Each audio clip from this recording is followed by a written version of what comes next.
roh. Tenaga ini mengilustrasikan seperti jaksa penuntut hanya bisa dikalahkan oleh pemuda yang sudah menjadi dewasa sebagai pembela pada waktu penuntut itu datang. Mari kita telusuri. Pada waktu bumi ini berisi ada 4 orang saja, sesungguhnya sudah tidak bisa ditempati. Yang pertama, dihuni oleh Adam dan Hawa yang terusir dari surga dengan membawa tanda dosa dan kutuk. Kemudian melahirkan 2 anak yang sulung Kain dan Habil adiknya. Sudah terjadi bunuh-bunuhan karena yang sulung Kain ini memaksakan kehendaknya, jadi merusak rencana Allah. Karena Allah mempunyai kehendak untuk menyelamatkan manusia yang cuma 4 orang itu dan buminya. Tapi buminya jadi cemar, pertumpahan darah Habil sebelum rencana dan kehendak Allah terjadi melalui Habil bagi rencana Allah yang sesungguhnya sudah mulai tersedia melaksanakan kehendak Allah. Baca perjanjian Allah kepada Kain, Kejadian 4 ayat 10-15. Firman-Nya, apakah yang telah kau perbuat ini? Darah adikmu itu berteriak kepadaku dari tanah. Maka sekarang terkutuklah engkau, terbuang jauh dari tanah yang mengangakkan mulutnya untuk menerima darah adikmu itu dari tanganmu. Apabila engkau mengusahakan tanah itu, maka tanah itu tidak akan memberikan hasil sepenuhnya lagi kepadamu. Engkau menjadi seorang pelarian dan pengembara di bumi. Kata Kain kepada Tuhan, hukumanku itu lebih besar daripada yang dapat kutanggung. Engkau menghalau aku sekarang dari tanah ini, dan aku akan tersembunyi dari hadapanmu, seorang pelarian dan pengembara di bumi. Maka barang siapa yang akan bertemu dengan aku, tentulah akan membunuh aku. Firman Tuhan kepadanya, sekali-kali tidak. Barang siapa yang membunuh Kain, akan dibalaskan kepadanya 7 kali lipat. Kemudian Tuhan menaruh tanda pada Kain, supaya ia jangan dibunuh oleh barang siapapun yang bertemu dengan dia. Melalui perjalanan spiritnya, menerima perjanjian dari Allah sebagai nama sang penguasa di dunia. Dialah Kain, nama penguasa, tanda di dahinya. Dialah Allah agama yang tidak dikenal itu. Dimanapun Kain menginjakkan kakinya, maka tanah yang dipijak itu menjadi kuasanya. Sehingga kuasa Kain setara dengan kuasa Allah. Ketika Kain memaksakan kehendaknya untuk diperkenan menerima janji Allah, tapi ada dampaknya yang harus dibayar oleh dunia ini. Sebab ketika ada yang mulai sesuai, tersedia bagi proses kehendak Allah terjadi di bumi melalui jiwa Habil yang tulus dan siap serta rela untuk terjadi kurban keselamatan di bumi ini. Tapi lebih dulu darah Habil sudah tercurahkan menjadi korban kejahatan Kain sehingga bumi ini jadi tercemar. Yang terjadi di alam spirit, kehendak Kain berperang melawan kehendak Allah, sehingga di bumi ini terjadi atas kehendak Kain yang sebagai kuasa Allah.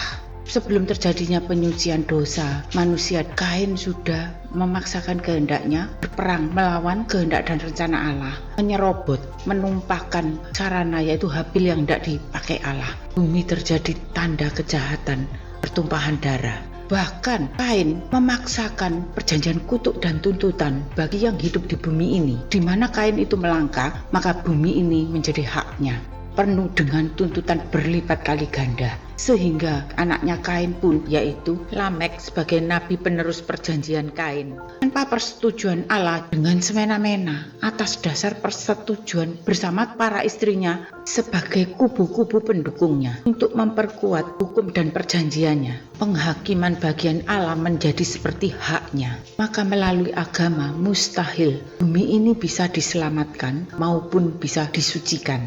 Jadi terbongkar. Nama Allah agama bernama Kain.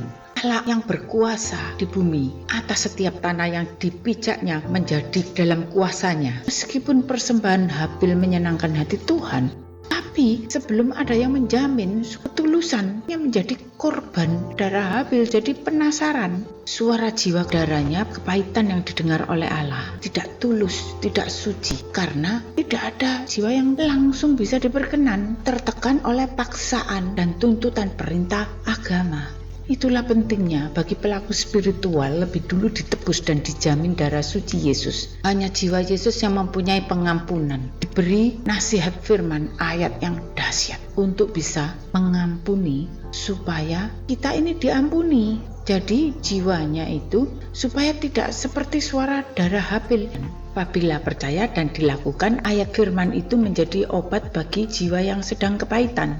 Maka salah kalau dikatakan semua agama itu sama baiknya. Nah, perkarakanlah mulai dari diri sendiri supaya bisa menjadi umat yang disebut sebagai orang jujur, tidak mendustai diri sendiri. Ini ada menyerempet jawaban tentang Satrio Piningit. Maka kurban itu bukan melalui hewan atau melarung sesaji, tetapi bagi mereka yang percaya, yang dapat menariknya dari tenggelamnya kebatinan, terjadi kebangkitan spirit dengan iman percaya, mengakui bahwa Yesus adalah Tuhan.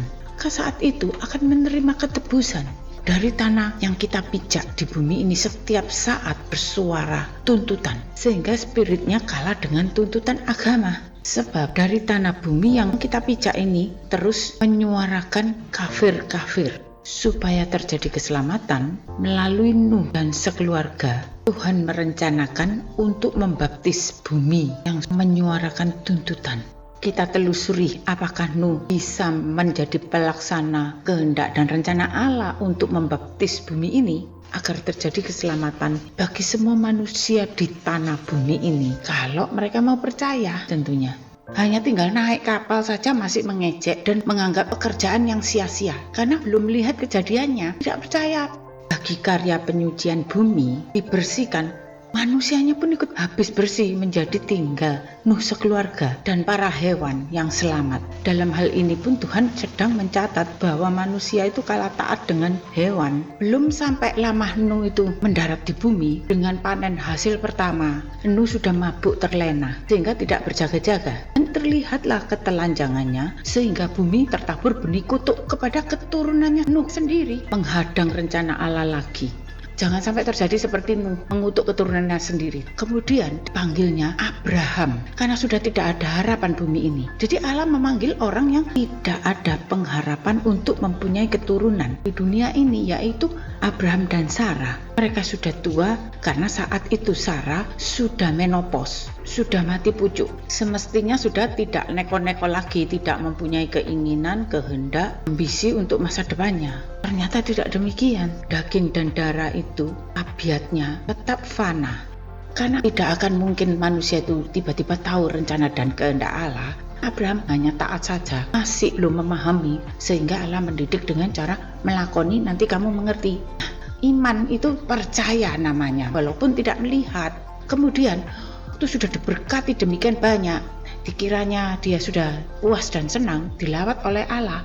Tapi apa yang keluar dari batin suara jiwa Abraham? Percuma kalau pewarisnya hambaku Eliezer itu. Padahal di dunia ini tidak ada seorang hamba yang setia seperti Eliezer. Bahkan Abraham sendiri kalah setia dengan Eliezer. Tapi Abraham tidak legowo sehingga dijanjikan keturunan seperti bintang di langit, seperti pasir di laut. Saat itu Abraham sedang digunggung oleh Allah. Sesungguhnya di hadapan Allah itu tidak ada satupun yang tersembunyi, semuanya itu menjadi telanjang.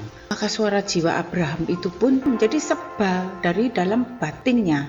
Karena akhirnya Abraham mempunyai kehendak sendiri, adalah keturunan perjalanan spirit yang lebih dulu dibuahkan dari daging dan darahnya. Bukan berlawanan tapi berbeda dengan kehendak dan rencana Allah. Untuk iman berbuah roh, perintah Allah yang mustahil dijadikan perbuatan maka terjadi. Berbeda dengan agama yang berlogika. Mosok Allah jadi manusia, mosok Allah bisa beranak, mosok Allah bisa mati, dan sebagainya. Maka itu agama yang terjadi iman percaya, harus logika dulu. Baca Kejadian 17 ayat 15-19.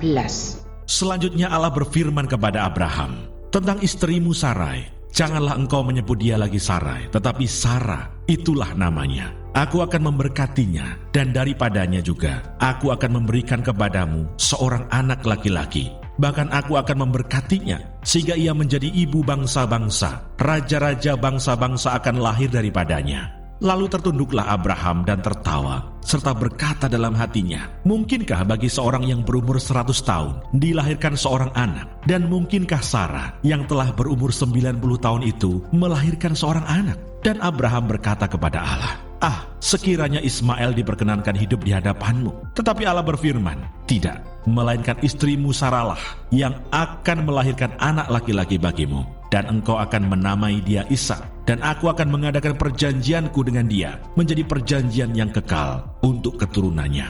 Ternyata Abraham tidak begitu saja menjadi percaya.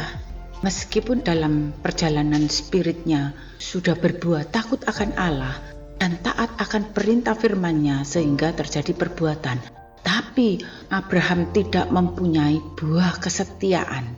Nah, ketika dipahami secara logikanya, perbuatannya mendahului timing Allah, sehingga lebih dulu yang diperbuat dari iman logika yang dianggap masuk nalarnya. Sejatinya perjanjian itu harus menanti iman percaya Abraham itu sampai menjadi suci tanpa curiga dan keraguan di dalam proses ketulusan. Tetapi sebelum karya kurban diperkenan masih diproses kesetiaan, dan untuk sampai menjadi suci hatinya dengan suara jiwa yang tulus, bersih seperti kanak-kanak, maka Abraham sudah mendahului Tuhan karena tidak setia. Dari perjalanan spirit Abraham ada perbedaan dengan kehendak Allah. Ketika perjanjiannya dipertegas, tapi yang diperhadapkan oleh Abraham adalah Ismail untuk diperkenan. Ishak itu adalah anak satu-satunya dari Sarah, sehingga waktu diperintahkan untuk Ishak menjadi kurban, Abraham taat saja karena Abraham takut dan taat kepada Allah, tapi tidak setia, sehingga Allah itu dengan menutup satu mata, padahal anaknya dua, tidak memperhitungkan Ismail sebagai anak Abraham yang sulung. Karena Ishak adalah anak satu-satunya dari Sarah, maka dengan cara menyembunyikan perintah kurban dari Sarah. Meskipun Abraham kurang setia kepada Allah, juga kurang setia kepada Sarah, tapi Abraham takut dan taat kepada Allah juga kepada Sarah, sehingga pada proses kurban ini sudah menganggap Abraham itu menjadi orang benar, taat melalui perintah kurban, sehingga yang Tuhan sediakan sendiri, anak domba itu disembelih. Nah, ini kan orang benarnya itu masih kolaborasi ketulusannya sesuai dengan Ishak yang memang masih kanak-kanak dan masih tulus, bukan Abraham sendiri, sehingga Ishak yang diminta oleh Allah. Jadi iman perbuatan yang diperkenan itu Ishak, bukan Abraham. Tapi nanti dulu masuk diperkenan belum. Nah, banyak orang Kristen dilawat oleh Yesus, tapi hanya bilang inilah anakku yang kukasihi, tidak kepadanya aku berkenan, masih dihul. Nah, untuk hal ku berkenan ini ditunggu Ishak sendiri yang sampai dewasa, sehingga diberikan harta waris Abraham, mempunyai istri yang cantik, bijaksana, dan taat kepada Tuhan. Segalanya ada, hanya satu yang belum dijanjikan, yaitu anak keturunan, karena Tuhan akan menyelesaikan bumi ini. Tapi mereka ini tidak paham, sehingga Ishak pun mengajukan keinginannya untuk punya keturunan. Nah, sebenarnya keturunan bagian anak itu nantinya terjadi yang sulung, bukan dari keinginan yang dinanti dan yang dikehendaki Allah, kelahiran seperti Yesus. Meskipun sudah dewasa oleh firman, tapi tulus, suci dan kudus yang diperkenan agar sesuai kurban. Bagi Ishak proses tinggal selangkah lagi, tapi yang terpilih membatalkan rencana Allah lagi. Lalu bagaimana supaya perang roh bisa menang dan yang tulus ini tidak direkrut melalui perintah agama sebagai suara tuntutan yang ada di dalam jiwa ini sendiri? Hanya ada satu jalan, harus meniti jalan salib untuk bisa menjadi pemenang. Meskipun perbuatan raga seperti disalibkan, tapi jiwanya dimuridkan sehingga tidak terbalik berlawanan arah. Firman itu untuk pelayanan atau firman itu sebagai pedang untuk memuridkan jiwanya, tidak hanya agar hidup suci dan saleh, tapi membedah sampai jiwanya dengan ditegur dalam segala kemunafikan atau masih ada keemosi ambisinya. Karena manusia itu sudah terjadi 3 dimensinya. Jadi dalam perang itu tujuan firman harus merobohkan yaitu 3 benteng individualnya. Maka lebih dulu harus menjadi martir, meniti jalan salib. Itu mutlak agar bisa berbuah-buah roh. Tapi yang memaksakan kehendak untuk diperkenan tanpa mengalahkan individualnya lebih dulu, spiritnya pasti menjadi nabi sesat. Karena waktu menghadapi uji coba, apabila individualnya ini masih ada, pasti berpihak dan menyuarakan tuntutan arti hidupnya yang fana. Sehingga pemahaman spiritnya jadi terpilih menjadi nabi palsu. Spirit tanpa ketulusan jadi terpotong-potong dengan berlogika dalam memahami bagian spirit, tidak seutuhnya. terlebih lagi untuk memahami bukan dari pengalaman pribadinya. Mari kita lihat di alam spirit bedanya antara agama dan orang yang diperkenan. Baca Wahyu 12 ayat 1-6. Wahyu pasal 12. Perempuan dan naga. Maka tampaklah suatu tanda besar di langit, seorang perempuan berselubungkan matahari dengan bulan di bawah kakinya dan sebuah mahkota dari 12 bintang di atas kepalanya. Ia sedang mengandung dan dalam keluhan dan penderitaannya hendak melahirkan, ia berteriak kesakitan. Maka tampaklah suatu tanda yang lain di langit, dan lihatlah seekor naga merah padam yang besar, berkepala 7 dan bertanduk 10, dan di atas kepalanya ada 7 mahkota. Dan ekornya menyeret sepertiga dari bintang-bintang di langit dan melemparkannya ke atas bumi. Dan naga itu berdiri di hadapan perempuan yang hendak melahirkan itu untuk menelan anaknya. Segera sesudah perempuan itu melahirkannya, maka ia melahirkan seorang anak laki-laki yang akan mengembalakan semua bangsa dengan gada besi. Tiba-tiba anaknya itu dirampas dan dibawa lari kepada Allah dan ke tahtanya. Perempuan itu lari ke padang gurun, di mana telah disediakan suatu tempat baginya oleh Allah, supaya ia dipelihara di situ 1260 hari lamanya. Tentu saja yang bersangkutan tidak menyadari sedang diperebutkan, karena itu di alam roh tidak kasat mata. Tentu sama-sama seperti kebenaran yang ditemuinya. Dipersiapkan untuk yang terpilih, terjadi pengangkatan sebagai spirit anak-anak kerajaan kekal. Dan di lain pihak yang bisa direkrut, terpilih untuk menjadi nabi palsu. Semua yang terpilih menerima kuasa dan menerima perjanjian. Tentu saja awal menjadi pelaku spiritual dengan tujuan untuk bertemu kebenaran. Seperti pengalaman Yesus saat dicobai sampai 3 kali di padang gurun. Ditawarkan kepada Yesus kuasa untuk merajai dunia ini. Kata iblis, sembahlah aku maka seluruh dunia menjadi kuasamu. Yang kasat mata menjadi bagianmu sebagai baginda raja. Tetapi iblis gagal. Perkataan iblis ini mengandung motivasi untuk diajak join. Secara raga ditawarkan kepada Yesus yang berkuasa atas dunia menjadi baginda raja. Tapi di balik tirai yang tidak kasat mata, iblis yang sama yang ada di dalam spirit Kain yang menjadi Allah untuk kehendaknya yang terjadi. Maka kata Yesus, hanya Tuhan Allah yang layak disembah. Karena kejadian ini, ketika Yesus sebagai Allah ada di dalam raga manusia, Yesus pun tidak dimuliakan supaya tidak terjadi yang sesuai dengan kehendak iblis. Sampai pada waktunya ketika Yesus bertahta sudah sebagai Allah Roh yang Maha Suci, barulah Yesus dimuliakan. Semua menyembah Dia, seperti penglihatan Rasul Yohanes yang menjadi saksi di dalam Wahyu. Kita telusuri Wahyu yang diterima Rasul Yohanes. Siapa naga dan wanita yang hendak melahirkan bayinya itu? Mengapa di dalam satu tubuh naga itu mempunyai 7 kepala? Masing-masing bermahkota berjumlah 7 dan bertanduk 10. Mutlak sudah sempurna sebagai pemenang atas dunia ini.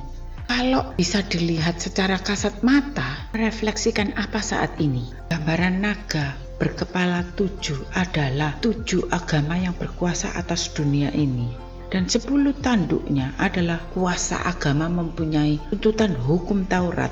Karena semua agama itu mempunyai perjanjian yang kewahyuan yang datangnya dari Allah. Sebagai 7 mahkota yang dikenakan itu, sehingga tidak bisa dibatalkan perjanjiannya. Maka naga ini mengilustrasikan seperti jaksa penuntut hanya bisa dikalahkan oleh pemuda yang sudah menjadi dewasa. Pemuritan yang dewasa dalam pemahaman firman hidup itu sebagai pembela. Pada waktu penuntut itu datang dengan membawa gada besi sebagai palu hakim yang berhak untuk memberi keputusan secara mutlak, sehingga sengat dan tuntutan maut dari naga itu di mana kemenangan total dan secara telak dikalahkan oleh pembela dan gada sebagai ketukan palu hakim yang lebih berkuasa daripada jaksa penuntut. Seperti yang telah dikatakan di dalam nas firman bahwa penghakiman ada di tangan Allah. Ini loh perlunya mempunyai jaminan darah Yesus. Semuanya umat manusia yang terkena tuntutan. Berallah, bertuhan itu harus melalui agama.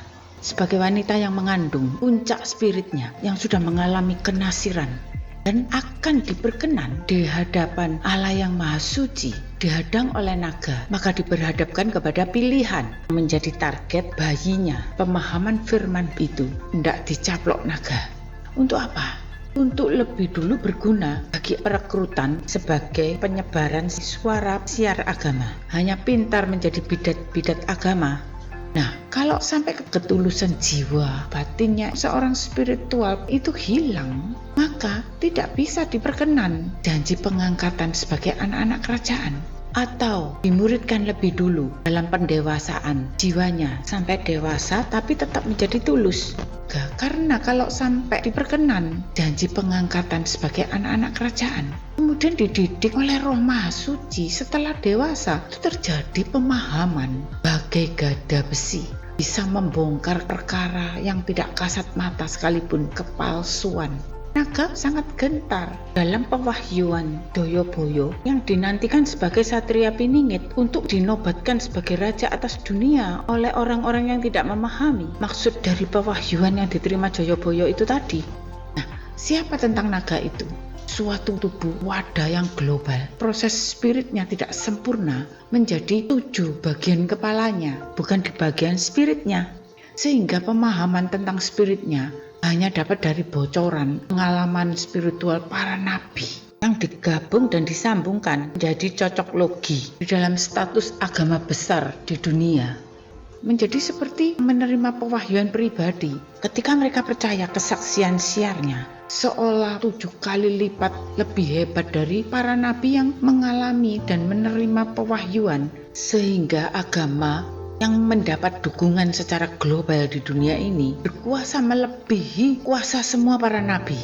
Lalu mengapa bertanduk 10 setelah turunnya 10 hukum Taurat menjadi agama untuk menuntut seluruh umat di dunia agar bertuhan melalui agamanya? Kemenangannya itu mutlak, maka kuasanya sempurna, tuntutannya terhadap raga dan jiwa umat Allah yang berkodrat fana. Tidak ada satu orang pun yang bisa lolos dari tuntutan 10 hukum Taurat.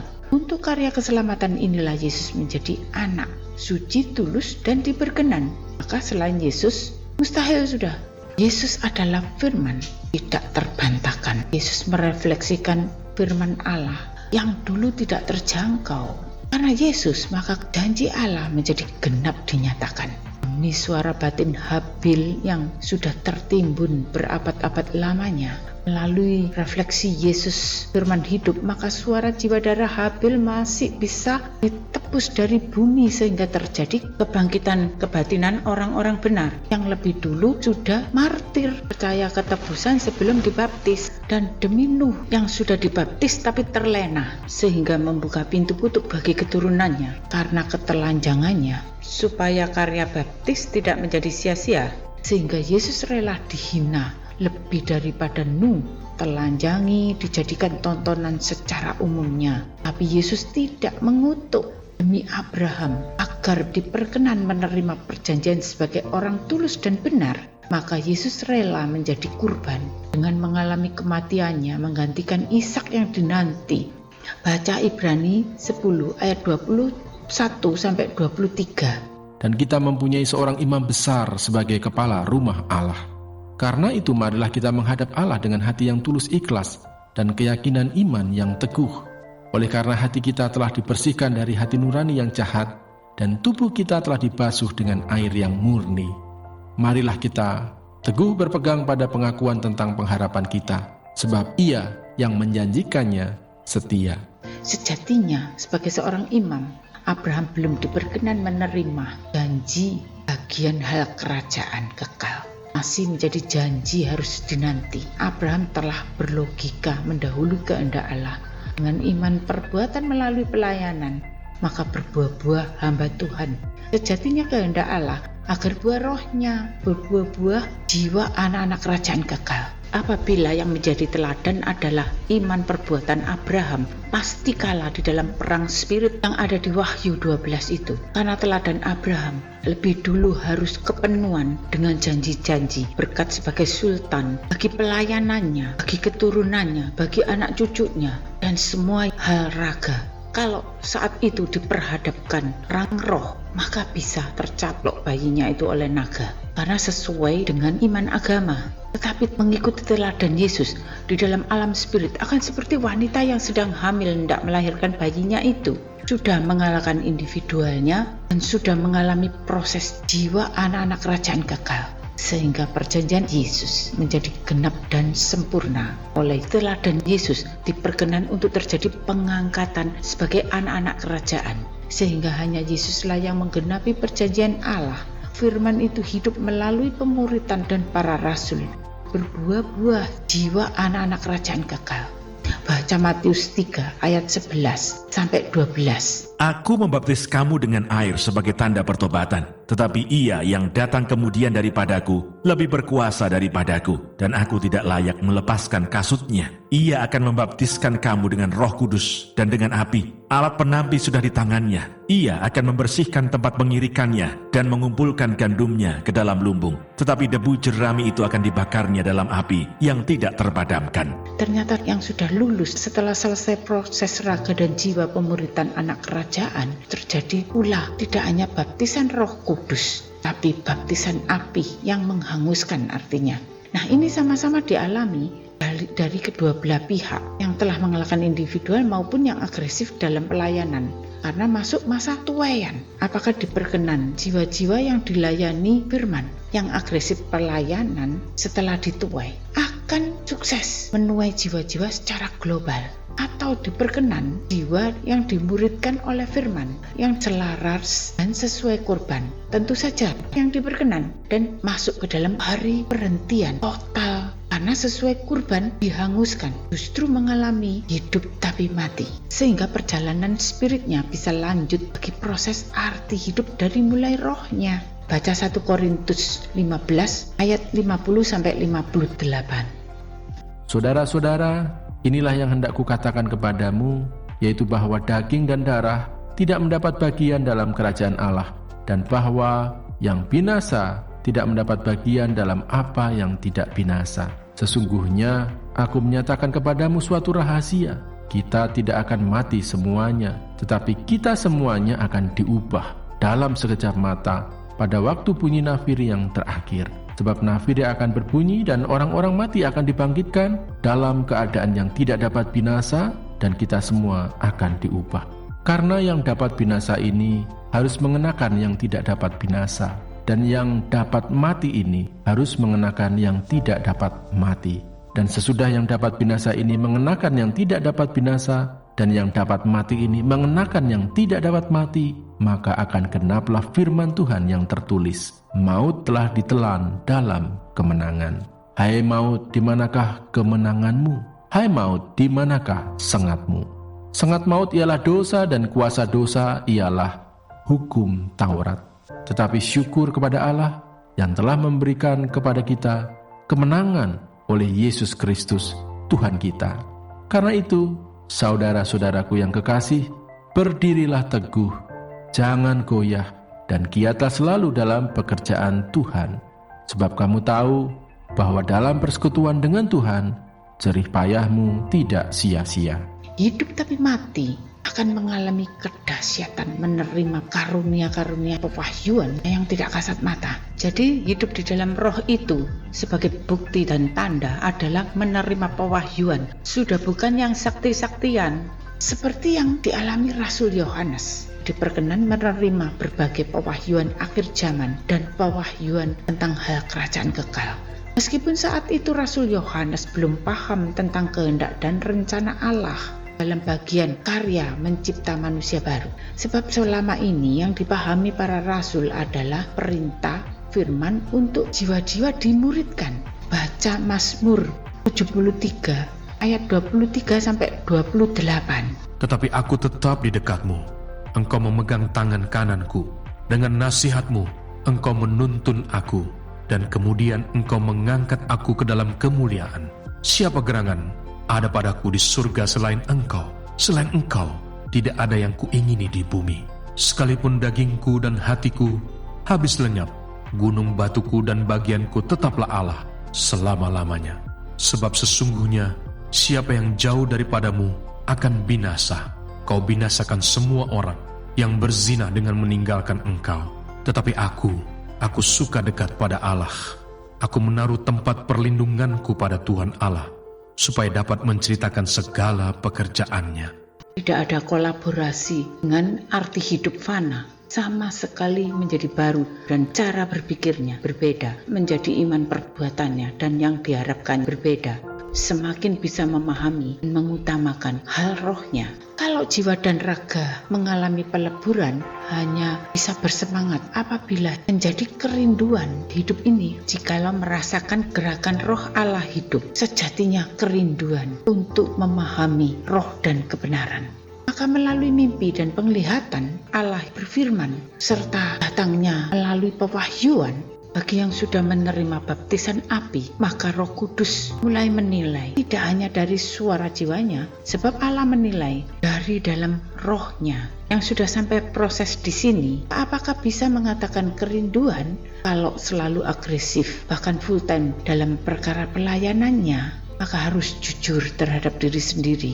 Baca Ibrani 4 ayat 1-5.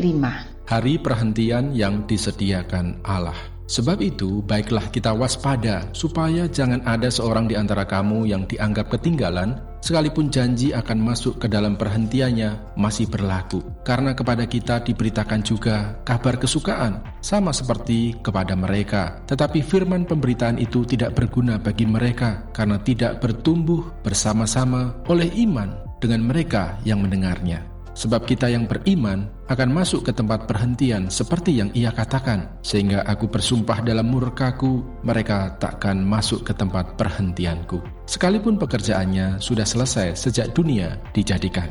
Sebab tentang hari ketujuh pernah dikatakan di dalam suatu nas, dan Allah berhenti pada hari ketujuh dari segala pekerjaannya. Dan dalam nas itu kita baca, mereka takkan masuk ke tempat perhentianku. Ketika Allah berhenti berkarya, kalau kita terus agresif, firman melayani jiwa-jiwa, tiada berhentian, apakah bisa terjadi titik pertemuan dengan roh Allah? Sehingga bukan karena dalih pelayanan, maka Allah yang mengikuti kita. Tidak tersedia tempat bagi perhentian roh Allah.